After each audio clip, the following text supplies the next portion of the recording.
کۆڕی ئەمڕۆمان سەبارەت بە ڕاستی و سەرنجەکانی مامۆستا عەبدوڵڵا بابرە سەبارەت بە کتێبی باڵا و بەیسایی نووسەر و شاعیر کاک ئاکۆ شاروشی. فەرموو کاک عەبدوڵڵا بابی فەرمێت بۆ سەرنج و ڕەخنە و تێگەیەکان. پێشەکی بەخێراتنی هەموو لایەنەکەم خۆشحاڵم لە حوزوری ئێوەدانیشتم لە کۆڕێکی وا بۆ ناساندنی کتێبێکی کاک ئاکۆ شاروشی. سەبارەت بە ڕەخنە و پێشەکی خۆم بەرامبەر بە کتێبەکەی کاک ئاکۆ من لەبەردەوە بۆ کتێبەکەی کاک ئاکۆ فەردۆتەوە و دەستخۆشی لێ دەکەم.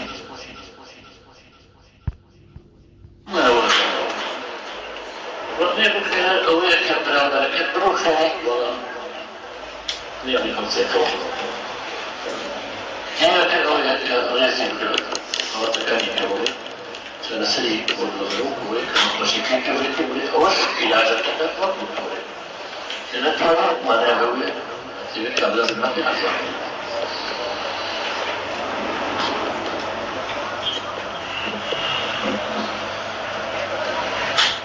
چیمان هەیە لە ئەدەبەوە بۆ کاک ئاکۆ بە شێوەیەکی ئەدەبی من ئەمەیە پێی وەڵام کاک ئاکۆجان لەبەردا بیدایەت دەبچی لەبەری کتێبەکەت بەجێ کتێبەکەت دوو ناوی لەسەر باڵا و بەیسا بەڵاوانەی خۆتی لەسەر مەفروض وا بوو باڵا و بەیسا دوو کۆکوولەکەی خۆتە لە باتی یەکێک ڕەسمەکەی خۆت ڕەسمەکەی لەگەڵ پارچەیە خۆراوە باڵا و بەیسا دوو کۆکوولەی خۆتە لە شتێکت نووسێت دەبێت وایە دوناوی دوو ناوەکەت.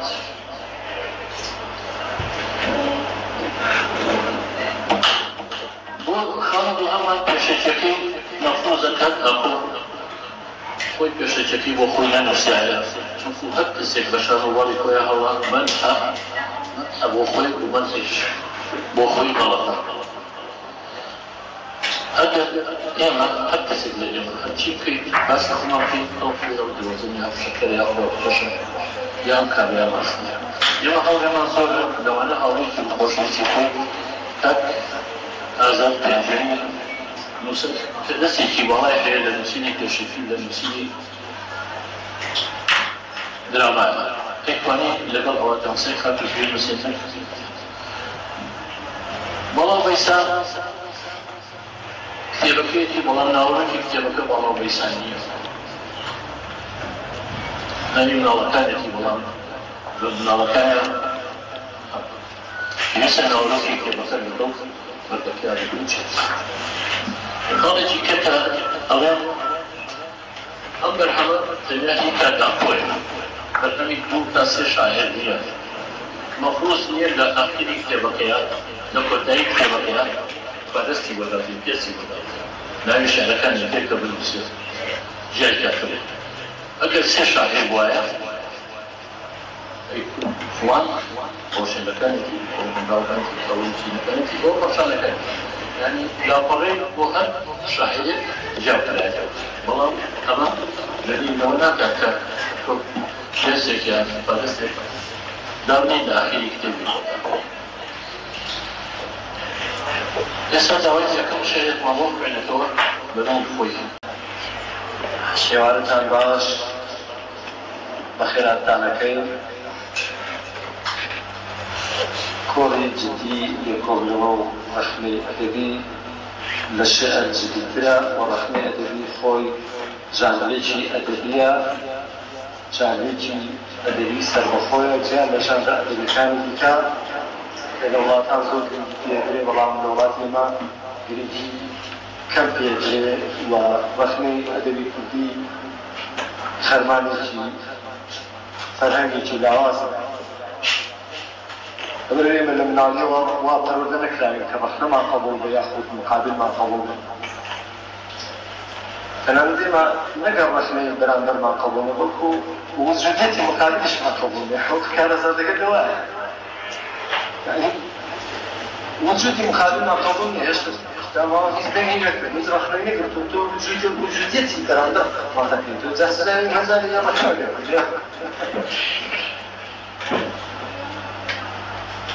لەبەرەوە خۆشحاڵم کە من بەڕاستی چەند کەسێکی مەحدودم بانگێش کردووە کە ئێوەی بەڕێزن لەگەڵ مامۆستا عەبدوڵڵا بابەریش هەر فاتوانە بوو مانێ من نە دوای خەرەباڵغیەکەوی نە خەرەباڵغیش وەخۆزی یعنی شتێکی خۆماڵی وەک وایە ئێمە سێ چوار عایلە لە جاتیەوەی شەو بچین بۆ ماڵی یەکتر بە ڕۆژ بە ئێوانە هاتوون لێرە کۆبوونەکەەوە ئێرەمان چوتە بۆ ماڵی هەمووان سواسی ناوەی ساراش دەکەم کە هەمیشە دەرگان واڵایە بۆ کۆڕەکانمان و ئەوانەی کە لە کۆڕەکاندا ڕەخنە لە شعری شاعران و لە کتێبی ئەدەبی نووسەران جودا نەکرن ئەوانە ئەبن بە مامۆستای قوتابخانەی ڕەخنەی ئەدەبی قوتابخانەی ڕەخنەی ئەدەبی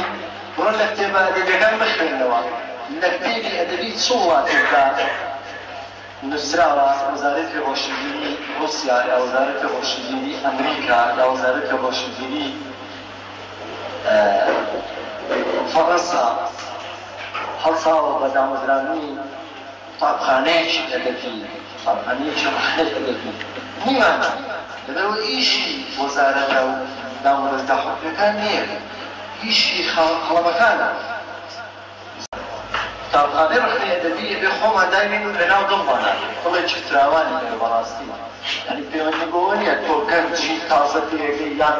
ئەمەیەکت کردووە و لە ئاخرەوە خوێنتە بەلا نەخی خوێنی بە عەقڵێتەوە زۆرمان هەر بە گەنجی پێدەین یعنی عەقڵمان پێم بووە یا دەروونمان پێم بووە پێشەوەی بگەینە قۆناغی نێبوونی جەستەیی خۆمان عەقڵ و ناخمان پێم بووە والحاصل هەر شعرەکە بەبەشی سپاس بۆ مامۆستا عەبدوڵڵا بابەر کە جلدەی یەکەمی ڕەخنەکانی ئەمەژە پێدا لە دوای ئەم شعرەش کۆمەڵی ڕەخنەی بە دنیاییەوە شعرێک بە ناونیشانی تەمەن تەمەن لە تەنیایی بەئەستەم دەگوزەرێ لە تەنیایی چرۆ بەماتی دەوەرێ بەئەستەم دەستێ بۆ شعرێ پێنووس دەگرێ دەبزەرێشین ناخیبەتین هەر خەم دەگرێ تەمەن دەڕوا و ئاور لە کەس ناداتەوە وەک خۆڵەمێش ئاگر بۆ کەس ناکاتەوە ئەو هەناڵەی دواباوەشی ماڵاواییە دنیاش وەک ئەو بێوەپایە و ئاواهیە خۆزگە تەمەنی حەزرەتی نۆحم هەبا وەک دایک میهرەبان بووم و ڕۆحم تەبا وەفای هیچ کەس لە وەفای سەگ کەمتر نەبا ئەو ساقەینا خەمی هەموو دنیام هەبا بەڵام حەیفێ تەمەن وەک کە لە چەی دەستە کە زۆر سوڕا دەرفەی وەک مەی خۆری مەستە گەرچی ناوم هێشتا هێزی گەنجیم لە دەستە بۆ ڕۆژانەی لە دەستچوون دەستی شکاو بۆ باڵەکەی وا لەو بڵی من وابەستە ئێستا شعرم لە ڕیالیزما باڵا دەستە لە دنیای خەیاڵ لە ستاتیکا سەرمەستە وا دەسووتێن وەک تەڵاشی نێو ئاگردان شعر و تەمەن بۆ دوتکە لە کێڵە کێدان دێڕی ئەم لە کتێبدا دێڕی ئەو لە ڕوودا دێڕی ڕوو ڕێی خۆتەرخان و پێکۆشانە دێڕی شعر پەیان خۆری درەخشانە زۆر سوپاس بۆ بینەکەم فەرمۆ مامۆستا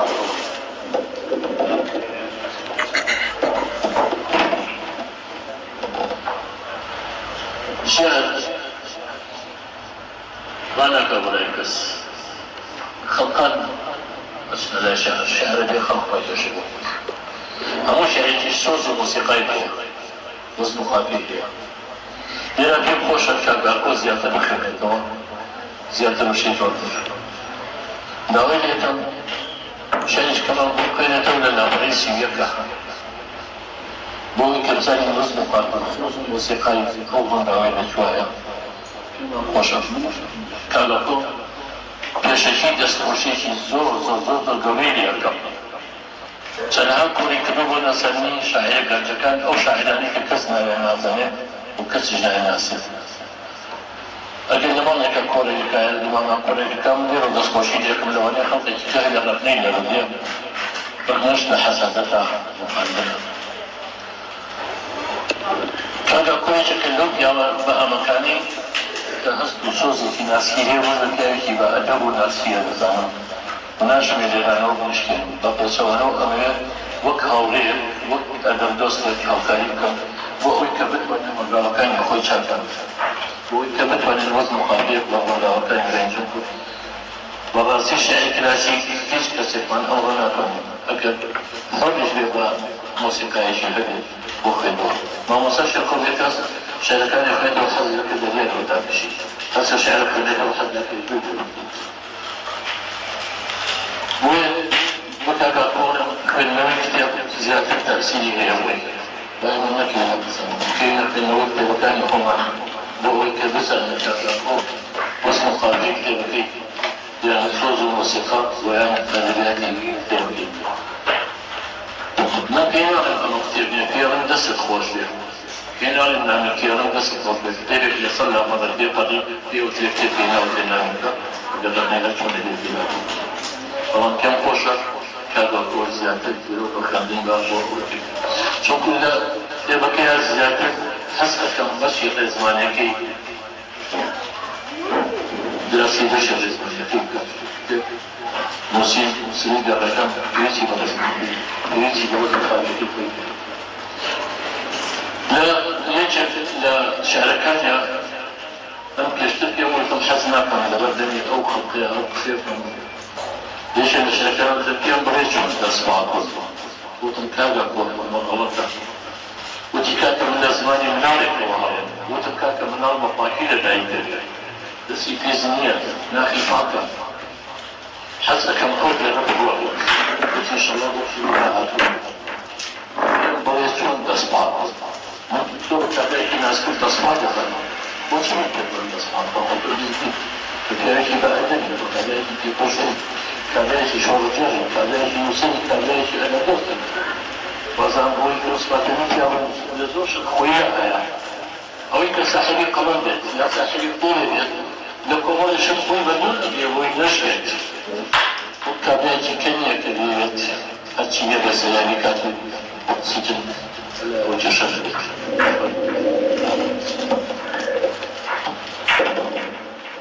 إلى طريق سياسي بردنا يدخل موا ممكن أدم كاتي كمان يا خير من الاشتغالات تشتكي اشتغاله تشتكي الصلاة الله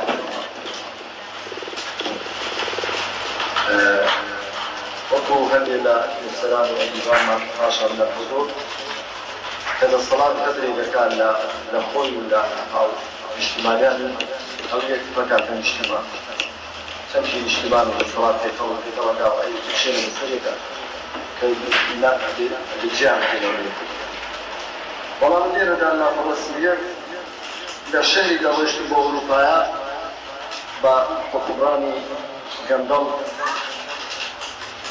بواني كان خوشاي الصلاة الشيخ بونو شيخي دزلوشين ودزلو قلتو جامع شكل خلق أو الشيخ الشامبيانا يلا مو خلقي كثيرا ما زوردان لبر جنبنا يعني ما ك خلصوا نار حتى هم يناتوا أخوان خزان نالكانيا الله بجيب يلا وأنا توزع سانترد مروف الزبطي بسندوي بتاعت يا أخوي درباسكا وريدي قاطع نعمتي بخير بالطلب دولينا نالكي خاطر أخطورته دولينا أو جازت لي بجاني شناكي بجاني نالكي كا فلان أطواني بتاعت يا أخوي جازت لي كا أهم فكرة اللي هي أنا درويشت بأوروبايا درويشت بأوروبايا أكل شنو من دالك نبوة لداخل باشا قردانيات صوت تكلم سرقردانيات جوزي أمور الجاهليانا لدينا هالشي زوفار لدى السري جنب كاريا لم تران خيران موشا حيث دولي فريق وخيشا أما زماني كي سادة داخليني كي قانالية بدست إمراني جنبال يعني معنى أولية كمن نغشتم يعني زور مقاحم لدى معنى خريج مقاحم طبعا لبن أمزر فعالية تايسن نغش أما بياني كي سادة ياخذوني كرامياني يعني سردني يوم دما صالحي حتى ومشتاكان نما تو برمس ياخذون الرامياني الشعر الرامياني والشعر السياسي والشعر برنامج قومية الكردان يكفي يا رمز بكارديني كأبوب سردما لازم يعني أمر واقع أجل برمز ياخذون الرامياني نمسيا الشعر السياسي والاجتماعي نمسيا بيقومان السيزارات هالشعر اللي يكم بلاغون وشنا خلق يسال السيدارة عليه بس شاعران هذا اللي حقاقان ولا حشاقان هذا زمان الرمزي عن بكارنا أبو الشعر السياسي والله حسناكم أبو أم زمنا يستين بو بكرامس بكارنا أما هذا بصراحة ظلم بصراحة رحنا أقرم أيتر لو وظيفة فصل مكان لم شاغدر مكان ترسمني رنقا هاوطمني نقوما شاعري شي رفيقم بترسي هذا ليش شيء سياسي مثل واساده قانوني مثل رجل من بلادي يقولكم اولا عازب درابي الرياحي قال شيء عازب ولا قومي عازب يعني تبدتي عند صلاه السياسه تبدتي ام كومرغان مريكيا شخصوا كاولكاري هم عرف كربتو حرم فورمات كردو مش خم سلم يقولوا دكتومتوا ترى لكني هزركم پەروەردەکردن خود پەروەردەکردنی خود کەسەکە خۆی دەبێت خۆی پەروەردەکە من ئێستا لە قۆناغی پەروەردەکردنی خودا تەربیەتە زات بەدەستی خۆم ئەوەی کە زەریان کردووە هەر هەمووی دەسەڵمەوە فۆرماتی دەکەم سەلەمی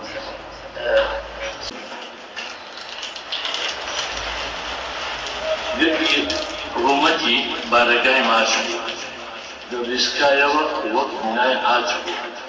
لە پاڵی گردن بەفر دەبات هەناری سەڵچە و هەناری سەرچە و سازا بەیان من لێرانەی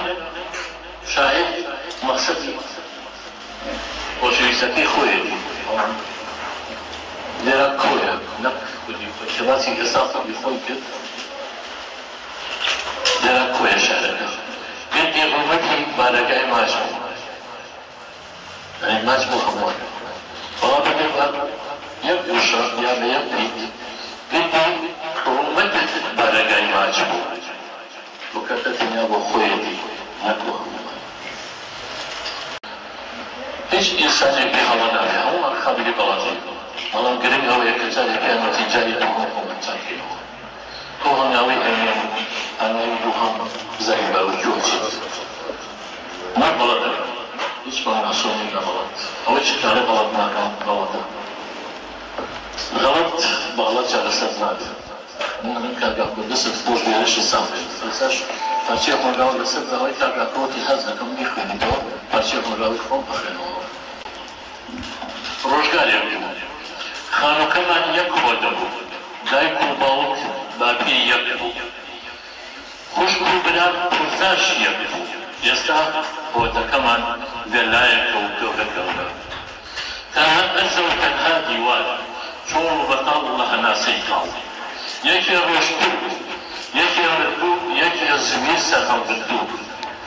روشداري ما مساكن فوق بران كان ترجاكا برلهيوان شهادكم نرخيكم كچي يستا خلقاركا در توی زنکو پیمان کردن دست بقاون دوازابا نگازنو کانی نوشانا نجیم یبگنه لغدن هن ابرسی هن ابدراو هن ابرزگیر نیا قوماو بدیهیوا بیا بروان نانی شویش نیا بیخوا روشگانی بو چندگرنکو مزگوتی بو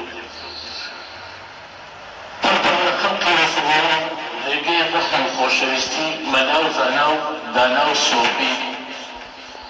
بەری ئیسلام و خواپەرستی ئێستا مزگەوتەکان بەقەد گەڕک دەنگی ڕەشم و خۆشەویستی لە ناو دڵە وەک دەڵۆڵە ڕۆژگارێک بوو لەبەر چرا خوێندکارەکان وەکو برا لە چواردەوری کۆکوتەبا هەموو دەرسێ سەرکەوتوو بوون هەرچوونێکیان بۆ خوێندنگا دەست لە گیرفانی تەزیوە کەچی ئەمڕۆ خوێندکارەکان دوو هەنگاوە لەگەڵیان ئۆتۆمبیلی جانتاریک و سەباو بزمی کاکردیا هەنگاوێکە لەگەڵیان بە لاپتۆپ و هەندەستی ڕێگە ئەمریکاتی ئەڵوا دەبێمە ڕەز لێرە قەوما خاک بەسەرمان بۆ پێشکەوتن بۆ لێهیوان بگەڕێەوە یادی جاران هیچمان نەمانی دەستمان چوو خاک بەسەرمان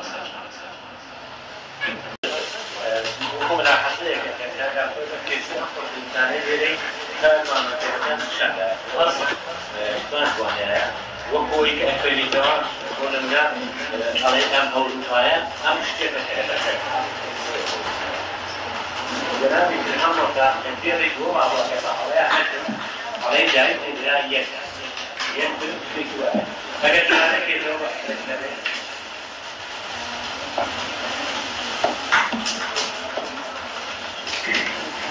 دایک و باوک باقی یەک یعنی هەر هەموو یەک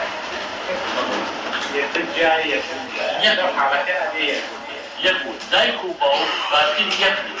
یعنی هەموو کۆتەبا بوو بەڵام لە دەرەوزەکە وا دێت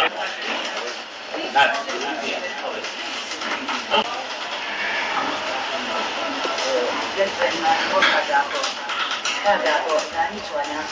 شاعرية ثاني إلى شوية ثانية هذا كمان تنقاشي هذا شغلة ثانية يوم كلمات مفروض وكان يعني كلمات جاري هذه أقوالين هذا وأنا شعر في أبي أما أجل الشغل يكان مشتباسي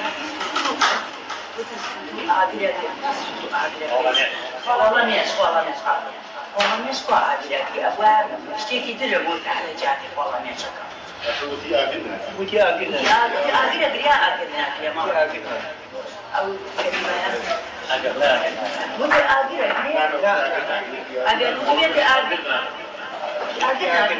أبو نامزان أدري وخلاص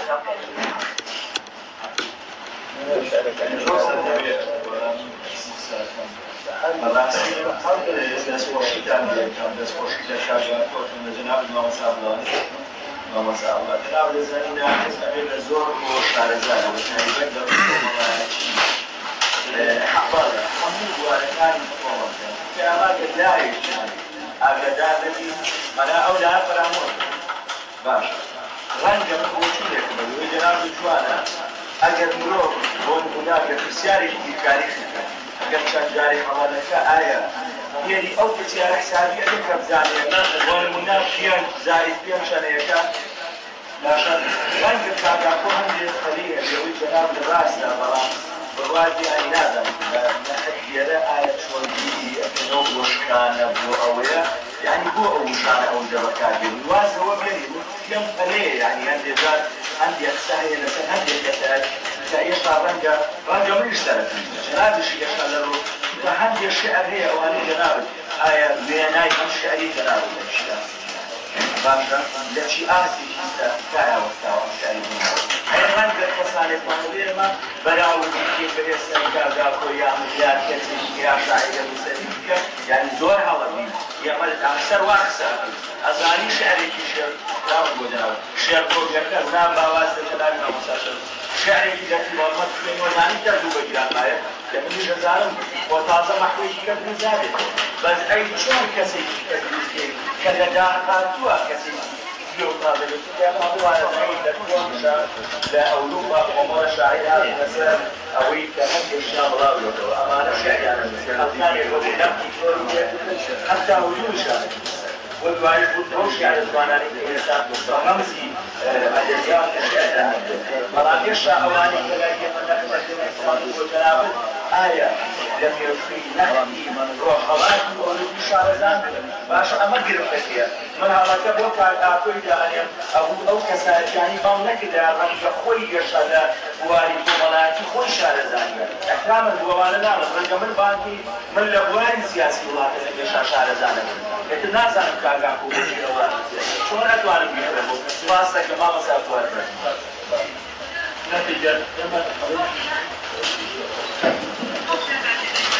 مثل شاعران الكرام مراسي خوي شاعر كرام للموت ئێوە گرفتە گەورەکە ئەوەیە أما كثير يا محمد شو شاعر تبادل أصل أساسي شاعر بالتبادل أبي بس تبعني كان بس تو عاير يا ما بيفهم من بيفهم تاريخ الشوية الثمانية وزارة الرشدية مفروضة أو تبين من الثلاثة عرضا مثلا الشمالي أو الإضراب يشكل تشكلهم الصلاة بلاتين هموش تكوان الأزاوية هموش تكوان الوان أجل رب السياسي مريد شو صلاة خباتك كي خايف يشكل الوان خوش من الوان شرط عنه إيش وقت الرسول لبناوي كسيكا يوم بيس مهبوط في الشخصية خبار من كلاف الفواجه الله استقصة الدور ليش مهبوط يا أهل يبني وهي وجود لكز بيت عوضت زيادة وكونفرنسا شاهد مسلم لواني دانيا بمين يدو واني فوق قوانا كتير دوست ما نتشتان دين حقيقة تشكيل تصور في بلادين الإسلام كتير أخواتك دي مكتبة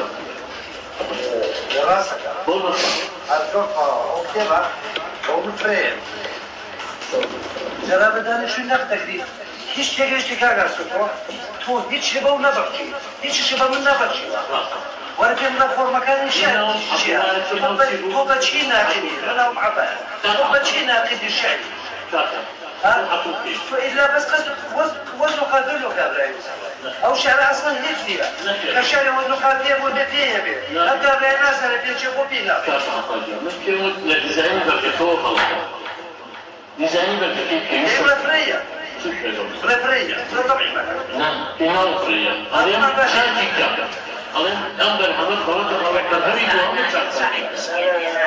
أقول كفر هذا أم كتابة أو خلاص تكلم في آية فيه مهم شان سلكين هو نحن كيفش التجريد يتحفظ كفر فاشل ممكن شروط الدرج كتابة كانت صغيرة أو جناب النانا كان بالنسبة للديزاين ورنك عليك أقول بيوقسي قواوا نادم باسي بالا وبيساحة كانوا بيوقسي ويبني شيخ المالي وبلاد المالي أقول لك شيء نسيب جوان يا باشا لكن لكن السري باسي قال لك أنا الشعر يعني هناك الشعر يعني بلام لشون كان لي يقولوا أكلاه وشكل شاكل هذا رنك أو ديزاينرك أبو أوي في مدابين سادو كاك أقول أما أو كيما نبرك يا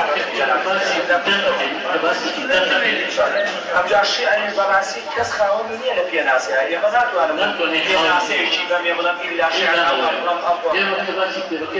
باسي كذا إذا أنا فرتني كم مرة أنا براسي ما يجينا. ربما بلوي كذا كذا كان فقط في أوجهته ذات مجالي هذا كان كل شيء وجود أروك أو حقيقة سير شكل تأكيد بروتي تمن دواء أو كسنا دكوا وخمناش أجد وكسنا كدواء خمناش أجد وكسنا كدواء تمنيش فوق خمناش واحد كروي جاري كتير أو كروي عاجل كنا بشر ونا كنا سواتك إنت بالنسبة وحنا كعبد الله ناظر نخون بعد كده ورا بس نملك أنا عندي مكان عبد الله وحسقت ما دام خوف مش تيجي تقول باشا إنت بعمل زعما زانشي كاتي كده وقصة عن كده كسمة تحملوا دام خود على الفوق مقابل الله خوي بحرين شو دائما جو بحرين محروقة بيقول كاك عبد الله ناظر أما شيء فويا كاك فويا ما كنت أسير ما كنت أو ئەو بە پێوەر و میتۆدی ڕەخنەی بنیادگەری ڕەخنە ئەگرێ کە ئەم میتۆدە لە ئەوروپا لە وڵاتە پێشکەوتوەکان لە ئەمریکا بیرمەندێک بە ناوی تێز ئەلیۆت بە پێ ڕەخنەی بنیادگەری یەک ڕاوە و لێکدانەوە بۆ دەقەکانەکات. ئەم تیۆری بنیادگەریە ئەڵێ چی؟ ئەڵێ ڕاوەکردنی ناوەڕۆکی دەقە هیچ نەیتە دەرەوەی دەقە و ئایدیای دەرەوەی دەقەکە باگراوندی معرفی کۆمەڵایەتی ڕۆشنبیری لایەنی دەرونی شاعیر لە بەرچاو ناگرێ ئەم میتۆدا. ئەگەر لە بەرچاوی ناگرێ ئەم میتۆدا ئەگەر بیرتان بێت بکرێتەوە داوای لێکردن شعرێکی لاپەڕە سیوێکی بۆ بخوێنمەوە کە باسی یاخیبوونمە کرد لەم ستەمە و من ئەگەر ژنم ناوڵە بۆ ئەڕۆژی بۆ ئەوروپا ئەمە لایەنە دەرونیەکەی منی لە بەرچاو نەگرت چکە ئەو میتۆدە لایەنی دەرونی شاعیر لە بەرچاو ناگرێت بەس ئەڕوانێتە ناوەڕۆکی دەقەکە دیمیناوەی دەقەکە بە چ سەبەبێک نووسراوە لەژێر چ کاریگەری چ بارێکی دەرونی نووسراوە بە چ نەفەسێک نووسراوە ئەوە حساب ناکە میتۆدی بنیادگەری ئەوە حسابەکە ئەڵێ لە ڕووی زمانەوانیەوە لاوازە زۆر سادەیە فەنتازیا و تیا بەکار نێهێناوە ڕەوانبێژی و تیا بەکار نێهێناوە تەنها مۆسیقایەکی یاوەتێ و تەنانەت قافی تەواویشە نایەوەتێ ڕاستەکە ئەو میتۆدە ڕاستەکە بەڵام ئەگەر ڕەخنەگرێکی کرد ئەدیبێکی کرد شاعیرێکی کرد باوەڕی بە ڕەخنەی بنیادگەری نەبێ با بەو میتۆدی بنیادگەری ڕەخنە نەگرێت با بڵێ من بە میتۆدی سۆسیۆلۆژیا میتۆدی کۆمەڵایەتی بوون باگراوندی معرفی کۆمەڵایەتی شاعیر کەم شعری نووسیوە لە چه ئاسێکی معرفی کۆمەڵایەتی ڕۆشنبیریە بە پێی میتۆدەکەی خۆی ڕاستە ئەمیش بە پێی میتۆدی بنیادگەریەکەی خۆی کە پشتی ببستووە لە ڕەخنەگرەکە هەر ڕاستە هەر میتۆدێک بە پێی پێوەرەکانی خۆی ڕاستە ئێمە بیرمان نەچێت یعنی ئاماژە بە چەندین میتۆد دەدەین میتۆد و تیۆرەکان ڕەخنەی ئەدەبی میتۆدی ڕەخنەی کۆمەڵایەتی ئەدەب وەکو دیاردی کۆمەڵایەتیە بینێ و نووسەر بەرهەم بۆ خۆی نانووسێت بۆ کۆمەلگا نووسێ بۆ خوێنەری نووسێت میتۆدی ڕەخنەی مێژووی کە یەکەم میتۆدی ڕەخنەی ئەدەبیە لەناو ڕێبازی ڕۆمانتیکە سەری هەڵداوە و وەکو مەسەلەن ناوی زاناکان فریدنا برۆنتێد نووسان بوو هیرۆینتین و میتۆدی دەروشیکاری فرۆید کاتێک ئێمە توانین بە لاشعوری شعر بنووسین بەس ناتوانین بە لاشعوری ڕەخنە بگرین چکە لاشعور یەک دنیا شتی کە بکرا و یەک دنیا غەریزە و هەڵچوون و داچوون و یەک دنیا هەستی ئەنانیەتی و هەستی مناڵانەی کاقەتیسماوە ئەگەر ئێمە کۆنتڕۆلی نەکەین لە ڕەخنەکانە تەرکیز دەدەسین بەس بۆ شعر نووسین ئاساییە ئەگەر بە لاشعور شعر بنووسین چکە ئێمە بە لاشعور ئەچینە ناو جەزب و خەڵۆتەوە لەگەڵ شعرا ئەچینە دنیایەکی ترەوە لە نائاگاییە شعر نووسین چکە ئەو هێزە زۆری لە نائاگاییە ئەو هێزە زۆرەمان پێ بەخشەی کاتوانی شعر بنووسین میتۆدی فۆرمالیستی ڕووسی دێسۆسێت ڕووسی کە لە ڕابەرانی میتۆدی فۆرمالیستیە با پێم مەبڕن جا با میتۆدەکان باس کرد میتۆدی ڕەخنەی نوێمان هەیە میتۆدی ڕەخنەی نوێمان هەیە میتۆدی بنیادگەری کە مامۆستا عەبدوڵڵا ڕابەر پشتی پێ بستووە میتۆدی ڕەخنەی هەڵۆشانەوە گەراییمان هەیە کە فەلسەفەی مارکس پشتی بە فەلسەفەی مارکس بەستووە هێرمۆنۆتیکای دەقمان هەیە سیمۆلۆژیامان هەیە ئەمانە هەموو پێوەر و تیۆرن فەرمو ئێوە عەبدوڵڵا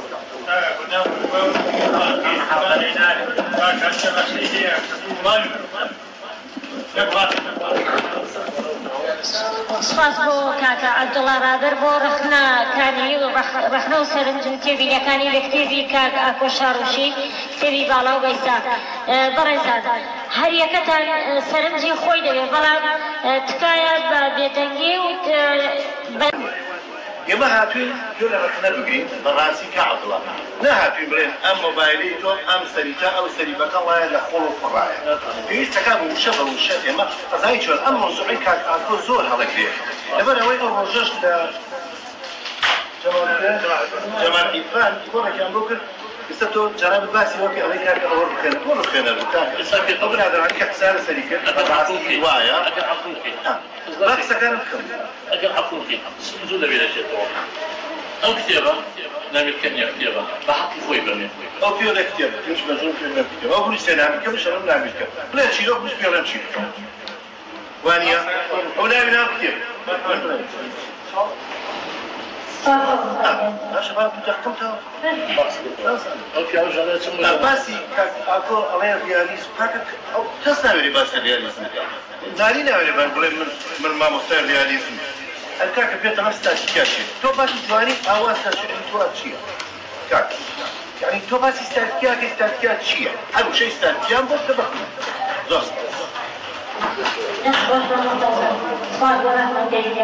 استاتيكا خيال سحر الجوانية طالما تقول خيال سحر الجوانية تو جملة كتير بس يعتبروا تفسيري لكانوا استاتيكا رحت لقيتن بفتسيات نزاد هذه المفهومة بيبدست ودواي مفهومة كفتسيات من جال فتسيات ما يتوبدوا كلمة مفهوم كلمة يقول جاك بستاتيكا هو إما معلومات عربية رواية أنا إذا تفاهم بأمر سوسو تبي كبير كذا كبار زي كذا أول بدنا مستعنا أما الجديد من ضمن الوارد بين الفنانين من كردستان بويا سنك الجديد يكتبوا بينا نما كمال كان جيت نبي لنا بدي أدبيات ولا من أدبيات ما نبي نوالي برسنا ولا تعرف رحنا كم تشويني خوي لو كمال نصير شاعر لنا وقتنا تباني ممكن لرحني كم تاني أما يكتبوا من خلال كم شيء يرم قلم رقم لقلم دوست وقلم فنان بويا ويدر يو خريجي تشينا بانا ما من رنجو تطلبون الدواء لقاتك كتير قال نستجي شرقا كيف ويبا ونردوستو شاعر وتبيات الزانين لين قسمي خوي كودا لنا وتبياتا اگر رخنين نعمير طعام لتشوارشوي التبيات رخنا نقل تشوارشوي يقا بيعمل تاونا يقا من كسك تاو سوية دواء رقم برازيل هستي بدرونيا شعري من سوية اصلا انا مغادره وزفو لي نقل قشت الساري كزام رشو ولا مشتري اما يجيك زمان هو برجدي من اللي انا بين الجزير ما وصل مرة خلنا ما وصل كويه رخنا يعني اللي جي رخنا نبو ورخنا شو قبل رزانين كذا شو رخنا لواقر من هذا الجوله كثير بدك بزاف امتى بون مسرا بون مشاعر شاعر بون شي شعري بون من السيره فرنتينا قشت بون شي هاتي شو ما اللي شي قلت هو برجدي هو بدايلوك يجي زورنا خوشي ادبيات كا انا قشت انا اول شيء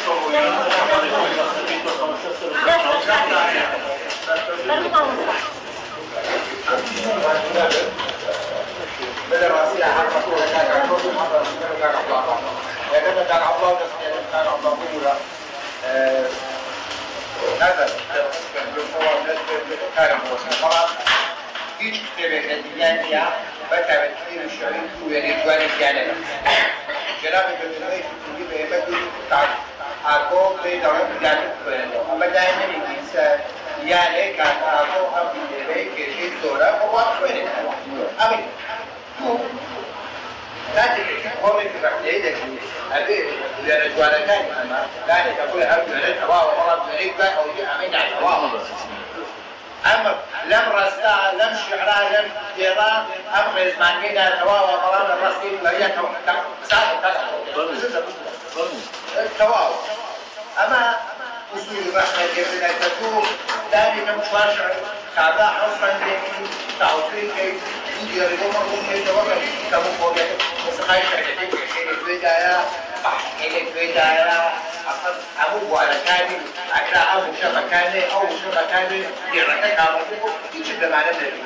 قلت هذا الأشياء سلام لما سيدا من أول كان أفضل من بلان نوريش يجابوك لها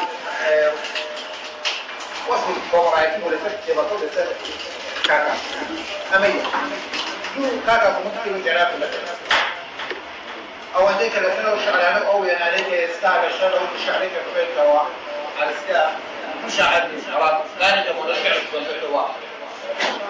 تزعل من الشعري نسخة شعر وتقليد دائما كم دواتي دي تتنقع هل وش ليك يعني أو بالشعر كفل لو رأسك كشعر يعني زعيم أريد أجل رستكان الكبير مبور يعني والد كانت في ذلك الأقوى رصيد الرجامات هو تكمل جيد إن الجلسين وذلك على بعض نقول شيء يعني أنا هو محتكار بس وقعت محتكار كم السنة هو اللي يعني وتعرف الرجامات بدون الشعر كذا شيء إيش نقول شيء مسخال شيخ كيش مشي بينايا يعني نبي سعد السجاد تو بعض الجوزاء أكيد أو ثاني الجوزاء كمان على الجوزاء كمان بعد الجوزاء بس شوية الجوزاء بس تعمل كمان شخص يقول هو أبو بيني عامل كذا من العالم يبي مسقاية الشعري زي ضعيف ريتم يقول شيء حاجة سريع ويا يجلس تأخذ مش خارج شغال تأخذنا كم أو حالة مثلا ده مش خارج على حالة الرواتب رحنا أدب شغال رواج ده مش خارج هذا بحث أمامي ده سيكون رواج بقوم رايك أو حالة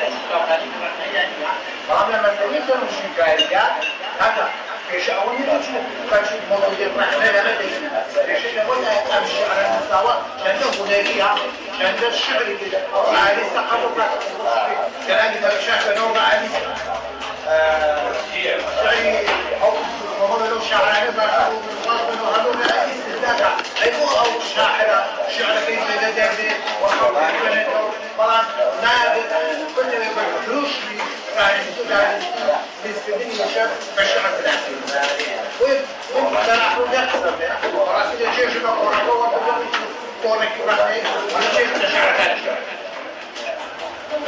فاصل سوف نوت كمثل يجي فاسقي في أول ولا أويا منوتم أما ناولو كشيء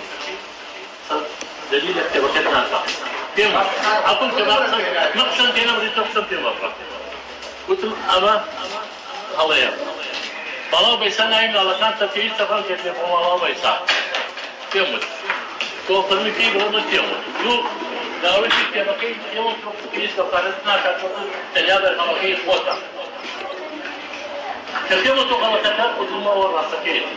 إيش بخسنا فرنسا نايك أو ترسل بعدين فوق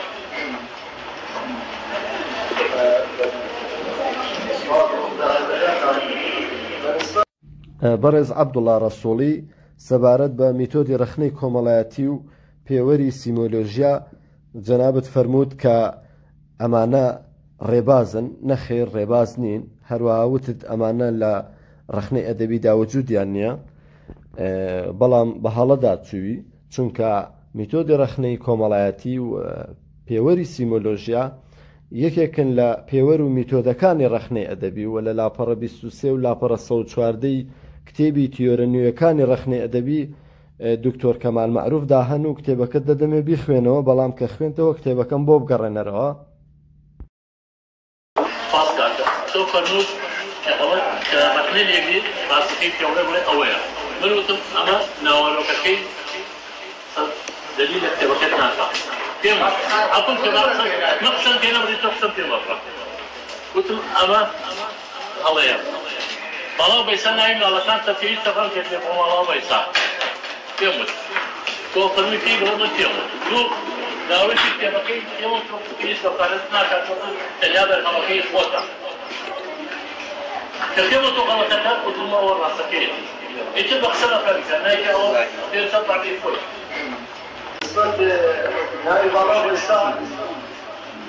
زۆربەی شێعرەکان بۆ خۆشەویستی و باڵاوبەیساژ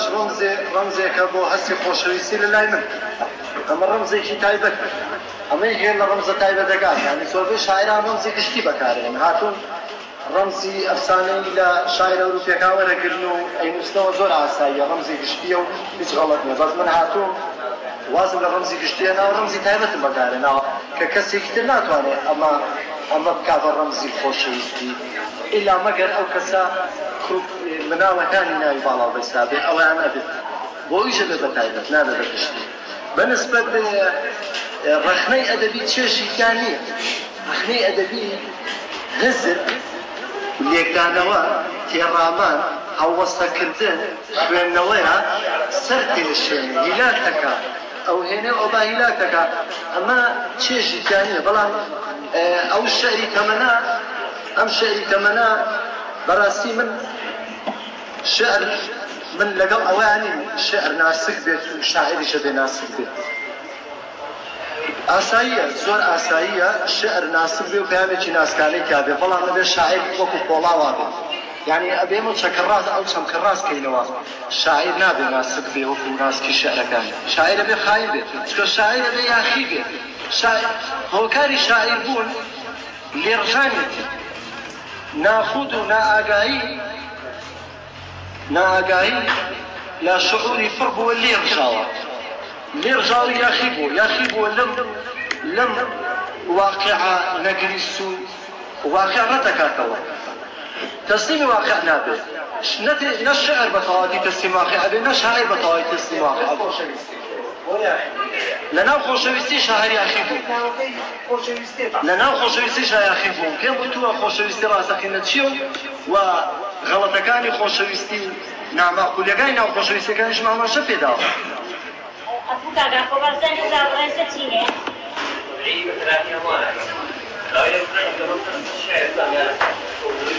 ولا أقول كاتي ما نشتغل من الزيك والله ما صار تبي برد كده ودي تكلم يا بوم كمان باش تبي بس كده ودي تكلم يا بوم كمان إذا باش ما نشوف نقاش كم بعض الناس يقولون أنا برد ما يبغي يجيبني لكن أنا بقول هالسفاري تبي تبغى شو أنا هذا كيف تسمي والله أخلاق خوم أو شيء خوم تسمع خوم كيف تسمي خوم وكرب وخود والله أنا قلت لهم أنت ما رحت تسوي كذا ولا سيء يعني رحت كويس يعني والله ولا رحت كذا ولا سيء ولا رحت كذا والله ما قلت شيء ما ممكن تجي أكثر أنجاني إنجاني جالس ذكر بيجي كده يجان زامبا رحت يجي بده ولا من بشاعر من بتحكي كيفاش يعني مرة ولا من ذكر تمام رحت يجي بده تيجا جشيتيا قبل ما يجي الملائكة سيطلع تقول هذا شيء بيبقى كاتب وشجعت بيتساعد أنا بعرف وصل طرف تكاسر أما يا تو والله من شدة ضروريات أبيها ضروريات شيء ضروريات كونية ضروريات والله ضروريات هاي أشعراني كأنسان الروح شوف الشيء كأكثر فبس أنا كلا كونية بتوفون أم شعر من سوى أم والله زاني مناتورم أول شيء كأمر أول شيء كهي أو بيوتي كهي زاني مناتورم لاني كم فرودة صباحتين كمور وزني أنا وشكاش خلصوا من ثلاث وأنا في زاني في مكاتبه كأذاني كثير بكات شعرات ممكن ضرورية يعني فرناجات أول شيء فرناجات دوري سكبريتي بازارو لا متي بازارو الأمور كباسي فتنة هذا كنا نشتكي من حول كتابي دي كومنتاري خوم هيا دي كومنتاري بلغداد نسيدي خوم نين بلقو بلغداد بنت موزارك روشن بي أصلا نيانش بواي كمو لبروي كومل الليستي استخبارات كاني شاي سليماني ديابو كقولي بياناتيو مقصكم طوطم تيمم وكان لبروي بياو فرافكاني بياو إسازوري بالغداد سنابي الله يكتو هاتم بلاو كده وبي أو يحسابيش بوكسبا بلان لما يمان يكالبوز أو تنصب تبدي أمر تشوفوا بوا خلقي أمر بيجي بوكتبيا خلقي أمر بيجي بوكتبيا بلا ممكن اسم مكتبي في شعرينية إلا تكون شو صور الصوابع بهذا الشيء كاليوم كان باسي أوقاتهم بوجي تور فسكري بوجي من بوجي بوتو حلال بيبو من بو حلال بيه بوجي كابايا كتابك در أكاد يوم جليد أكاد كومولا باري مصفقا بو كابايا كتابك در أكاد نجويج إلى تكين وشيتو بوجي إهانة أكيا بو أي كوجن بو تنها رجنا من اسمان شيء لا بو لبناوي تشيا لبناوي أو فلتريا إما أجل فلتري عفوك بأرمتيو أجل إما فلتري فما الباسكين لا عفوك خزنتك إما باسي فلتري وما نكر كبرين إما همون يكين إما يجداني خوي فلترة براسي كدرس ممكن خوم يجدان النبي والله فلترة مدينة يعني شو أنا أقول كتباني كأنه سبب فلتري هذا الدنيا من أصلا كل يكون ضوء مرضات مش ليش داني بو كتاب شعري بو رومان بو نوسين بو درنزاني بو زانستي بو علمي أبو يكيجي ريوار بودي أنا كتاب بسطات بدايتي بركة دەستان خۆش مامۆستا ئومێدوەر بووتەش مداخلەمان کاگومێدا ئەوش ڕستێکی جەماعی بین بۆ یادگاری یەکسا کەم أنا يك بسياركم يك بسياركم بيجوا أم لحظة أم كور بيناني هشتي بيناني رحنا كتن لكتير بيجوا ما مصعب الله كتبي دينيا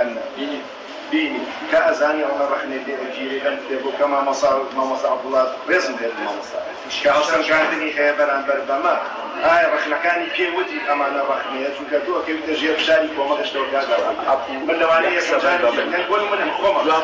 كدوا عمري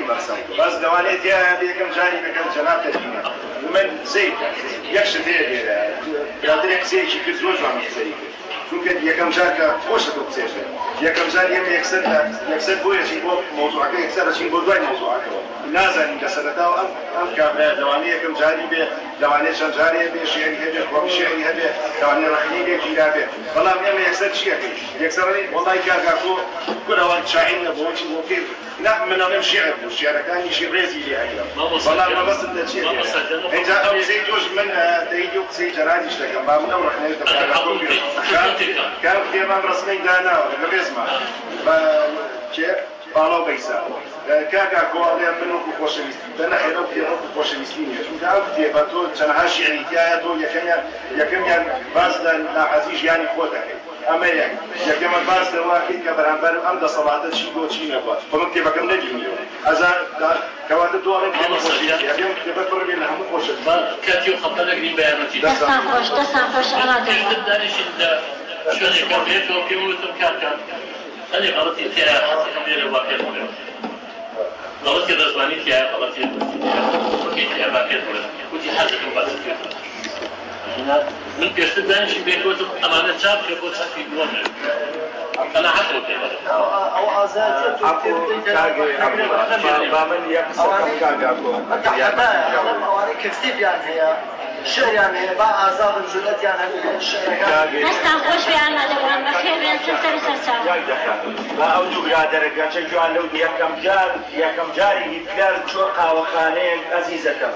ويكم زاني واري رحمة جاية شعر كلنا وجاية روجي شمم الشعر كلنا وي خلي جويلة دم ولا شعر كان بيه والله هتلر سيكر قاوية خوارلو هسا فكري شور القريدة ميشكي أبو شو سرمي زكاة داوي قاوية كربي خواتو باري خلقكي كرودي جوم لي بقرنا ما يقصد أبو كم دني بهواشي تقديم كر كجوينا كدياي بميزكا بو فريدن برزيو هواري كجوي بقرن من لقل يوما زور عسائية لكاتي رخنا كدنا روحي من قساكدنو مناقشة مقوري رخنا كدنا بلام رنجا كمقوري هذا لأدائي شكا معنا باشا أينا إيما برخنا وجوانا بيد عزيزكم راسا وقوق رجوانا جلال أي طبعا أبي إيما أدفاق وأخلاق فاقين بلام كي يجينا أول أبي كاتير كأو كسير رخنا لأجل لآسي رخنا يعني وقف يموت يكم جار رخنا لسر تيجيرا شاوكم لسر شانو داكي شانو كان يعني هنا لأوروبا أم دقاني يعني هنا دوائي